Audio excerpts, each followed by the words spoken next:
Pagi baru saja datang, tapi tubuhnya sudah berjalan lebih dulu dari waktu.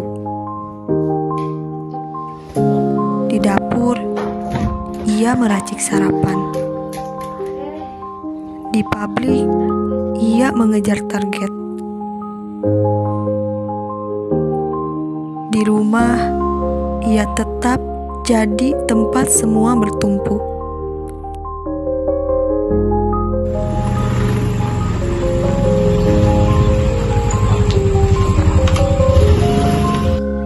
Ia bukan hanya ibu, istri, atau pekerja. Ia adalah tulang punggung yang diam-diam menopang segalanya.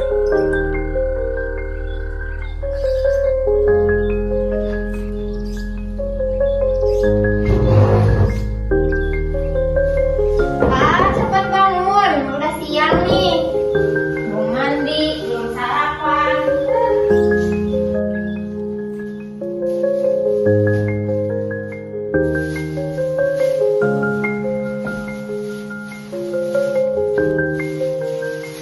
Inilah kisah perempuan yang tak hanya bekerja untuk hidup, tapi juga terus hidup untuk bekerja di dua dunia yang tak pernah benar-benar memberinya ruang bernapas. Bangun, udah siang.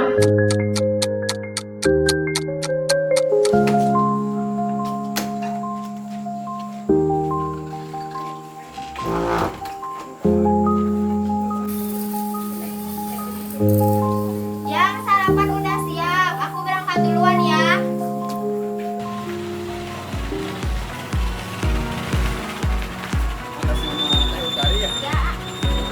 Ya, betul.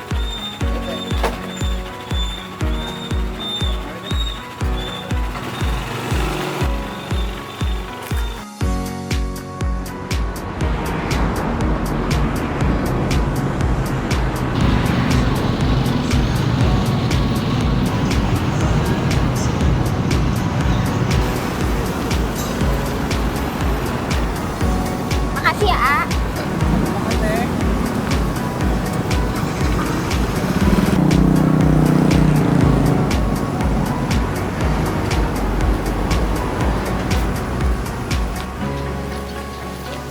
Ya, udah cepet banget ya, udah pagi lagi aja. Perasaan baru kemarin masih di pabrik, sekarang udah di sini lagi aja. Ya, mata perasaan baru aja merem. Udah suruh melek lagi ya. Badan berasa disamsak habis-habisan. Belum lagi kalau pulang lembur, pulangnya sore banget. Semangat deh buat kita. Semangat ya. Harus semangat karena kita banyak cicilan ya. Betul. Semangat ya, terus semangat aja. Nah, kita bekerja.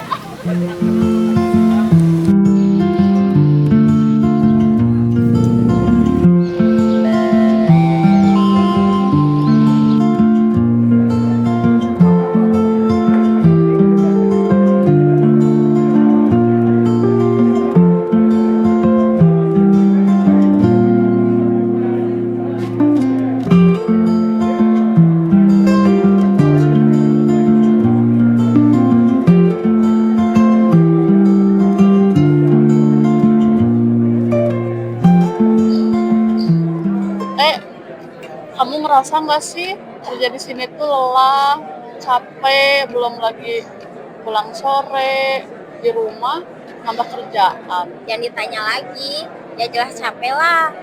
Apalagi kalau kita udah capek-capek kerja, lalu usaha kita gak dihargain dan dianggapnya salah terus, capeknya berkali-kali lipat.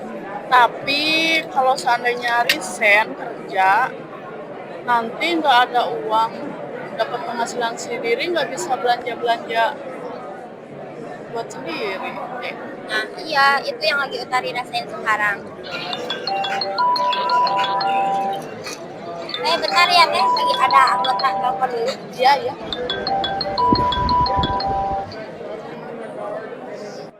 Ya, halo, waalaikumsalam.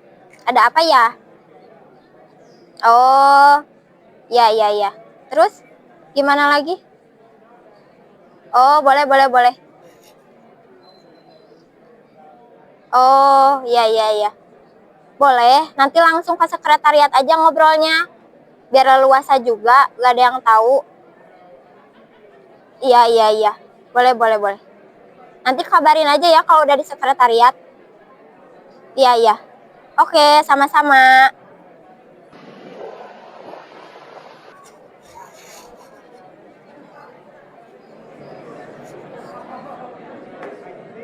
Kenapa teh?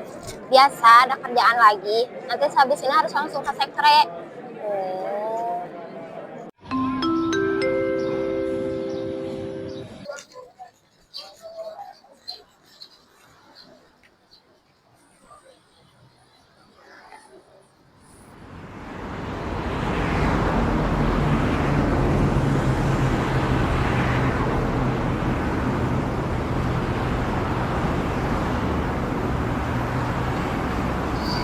Halo, assalamualaikum. Iya, waalaikumsalam. Nanti Utari izin pulang telat ya. Iya, Soalnya ada anggota yang mau berkeluh kesah katanya tadi mau di sekre. kelamaan. Oh iya iya. Kebetulan hari ini aku ada di Bandung. Kamu futsal juga? Iya, Iya iya. Oke. Nanti kabari kalau udah pulang ya. Jangan terlalu malam. oke. Iya. Oke. Waalaikumsalam. Kiri.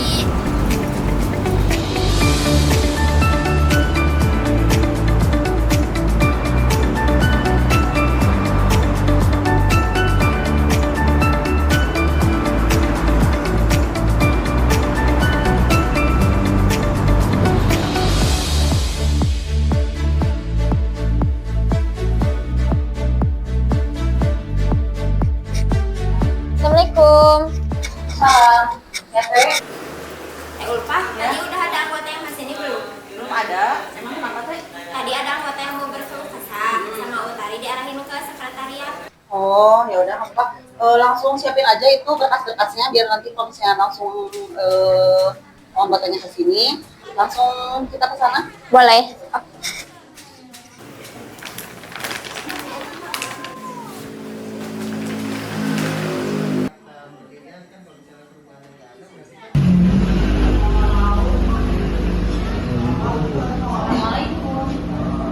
Waalaikumsalam. Ini bukan teh. Iya yang itu. Oh, udah. Teh, mari sebelah sini aja. Gimana teh kabarnya? Alhamdulillah baik. Oh, teteh dari gedung berapa? Dari gitu. Oh, Gimana teh? Ada yang bisa dibantu atau ada yang mau diceritakan sampai-sampai datang ke sekre dan gak mau cerita di gedung? Iya, jadi saya ingin berkeluh kesah, tapi sebenarnya saya malu gitu kan untuk berkeluh kesah. Cuman saya berpikir untuk ini diceritakan ke teteh-teteh pengurus supaya bisa membantu kasus ini sampai dengan selesai seperti itu. Dan saya harap mudah-mudahan teteh-teteh pengurus bisa menyelesaikan kasus saya yang terjadi 2 hari yang lalu, bisa diproses sebagaimana hukuman yang ada di peraturan perusahaan. oh ya. Bisa diceritakan kronologinya biar saya sambil catat juga. Nanti teteh kalau misalnya sudah dijelaskan kronologinya seperti apa, boleh diisi konselnya ya.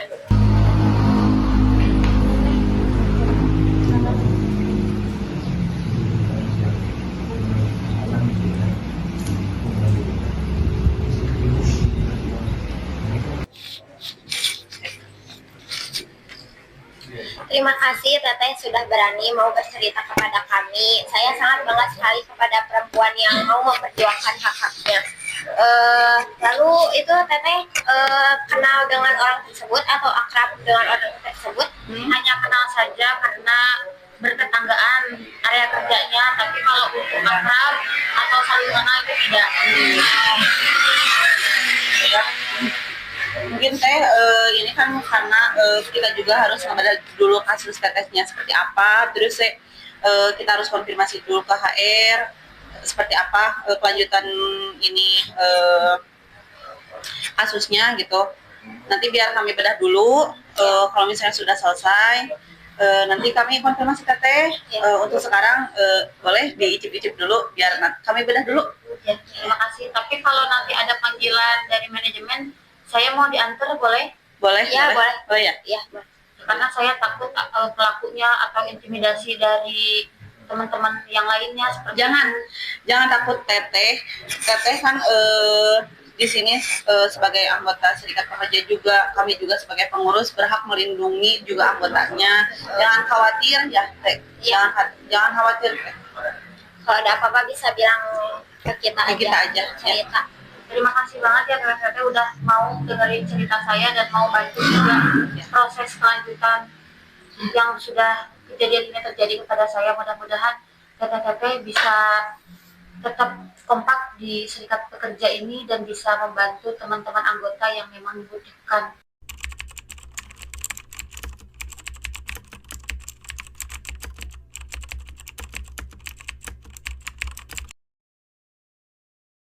Oke teh, ini kasusnya sudah kita bedah dan kita pelajari. Lalu kita ke SD saja langsung untuk membuat laporan kronologi ya. Karena sudah ada saksi ya yang mengetahui dan melihat kejadian yang Teh alami juga.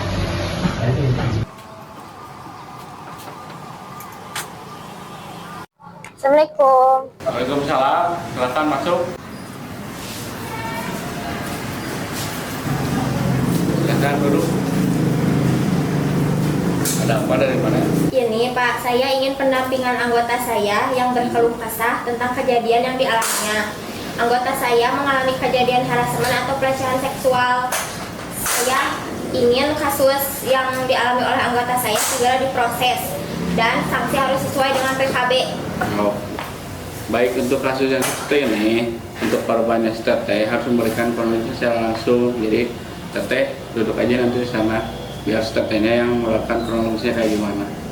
Boleh. Sama Teh sini. Saya karyawan dari datang ke sini untuk bercerita ataupun sharing tentang kejadian yang telah saya alami di gedung pada saat saya bekerja. Bukan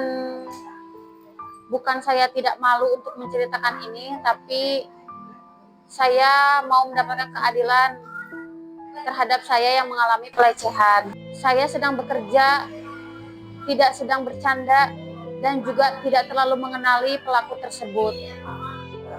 Ketika saya sedang bekerja dan saya sedang fokus, ada rekan kerja saya yang dimana dia adalah laki-laki dan dia juga bekerja pada bagian yang sama saya.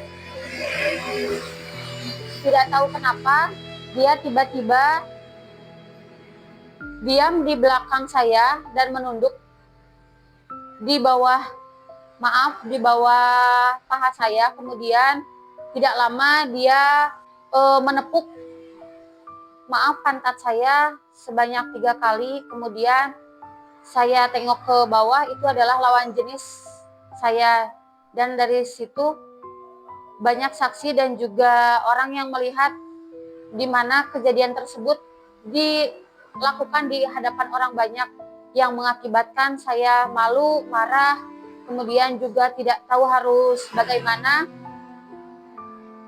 Dan pelakunya pun juga tidak merasa bersalah, dia pergi begitu saja dan tidak ada kata maaf ataupun tidak ada kata-kata yang dia merasa bahwa itu salah. Saya sama sekali tidak mengenalinya, tapi kenapa dia seolah-olah itu dianggap bercandaan, dan dia mengklaim bahwa biasanya juga dia sering bercanda sama saya seperti itu. Itu yang saya tidak terima. Tadinya saya tidak ingin ini didengar oleh teman-teman saya, tapi banyak orang yang mengetahui, sehingga ini saya harus bercerita, saya harus mendapatkan keadilan, saya harus meng-share ke teman-teman pengurus yang dimana korban yang menjadi korban adalah saya, dan pelaku pun itu tidak merasa bersalah, tidak ada kata maaf dan tidak ada etikat baik pada saya. Jadi saya putuskan untuk bercerita kepada pengurus serikat pekerja, walaupun konsekuensinya saya nantinya akan dihujat oleh teman-teman saya dan ini sudah saya diamkan, sudah saya tidak bercerita ke siapapun, tapi akhirnya suami saya tahu akan hal ini dan akhirnya dia memutuskan untuk melaporkan ke pihak berwajib. Dan saya tidak tahu harus bagaimana saya berkelanjutan tentang kasus ini. Suami saya sudah tahu, kemudian juga dia sudah melapor ke polisi. Terus saya juga harus menindaklanjuti kasus ini kepada pengurus serikat pekerja dan mudah-mudahan pengurus serikat pekerja bisa membantu saya mendapatkan keadilan. Pelaku bisa dijerat ataupun dikenakan sanksi dengan sesuai peraturan yang ada di perusahaan. Saya Pak dulu ya. Gimana Pak? Untuk kasus ini kita sudah terima laporannya dari korban dan kita akan tindak lanjuti ke olah TKP dan pemanggilan para saksi yang terkait di lokasi TKP tersebut. Oke Pak, ini kasus pelecehan yang dimana harassment itu zero tolerance Pak. Sekali lagi zero tolerance. Jangan sampai kasus yang dialami oleh anggota saya terbengkalai begitu saja dan tidak ditindaklanjuti. Bukan diterbengkalaikan, kita sesuai masuk antrian kasus yang mana. Kita kan banyak kasus nih, kita terdahulukan yang lebih dulu masuk untuk kasus tersebut dan pasti kami proses untuk tingkat lanjut untuk selanjutnya. Terima kasih ya Pak atas waktunya. Kalau sudah ada hasilnya segera hubungi saya ya Pak. Buruh perempuan seringkali memiliki peran ganda sebagai pekerja dan ibu rumah tangga yang dapat menciptakan tantangan dalam mengatur waktu dan energi.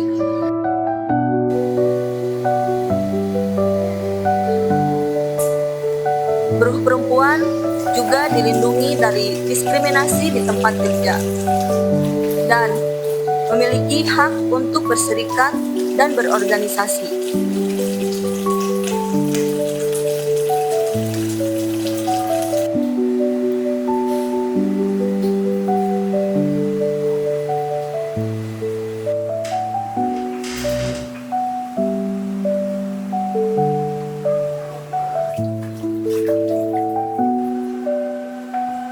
Seorang buruh perempuan yang berjuang untuk mendapatkan kesetaraan di tempat kerja, mendapatkan perlindungan dari kekerasan, pelecehan, serta diskriminasi.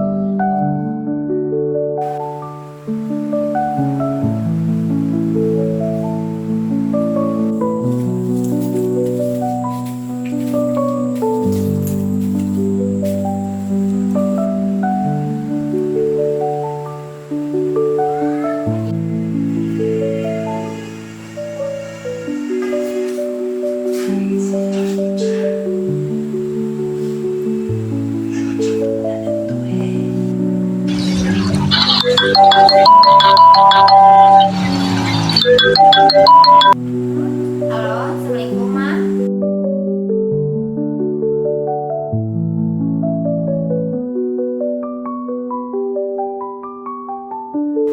Ma udah dulu ya. Itu udah pulang. Ya, Waalaikumsalam. Tidak sedikit perempuan yang memiliki peran ganda. Jadi, jangan ragu untuk mengambil peran, karena itu akan membuat kamu tumbuh dan berkembang.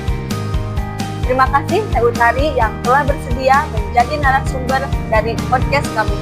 Semoga kisah Teh Utari dapat menginspirasi para perempuan dan ibu rumah tangga yang memiliki peran ganda.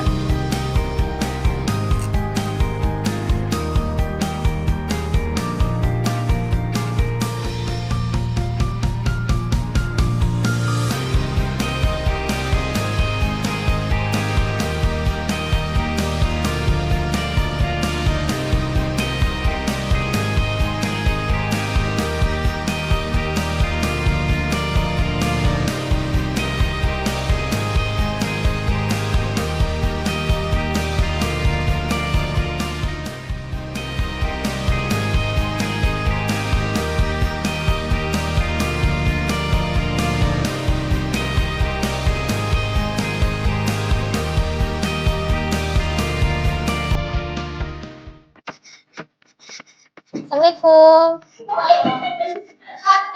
Kemana tuh? Masuk. Simpan ya. Ih. Oh. Tinggal. Yang anggota teteh sudah kami terima dan akan kami proses selanjutnya untuk pemanggilan saksi dan korban. Siapa nama teteh?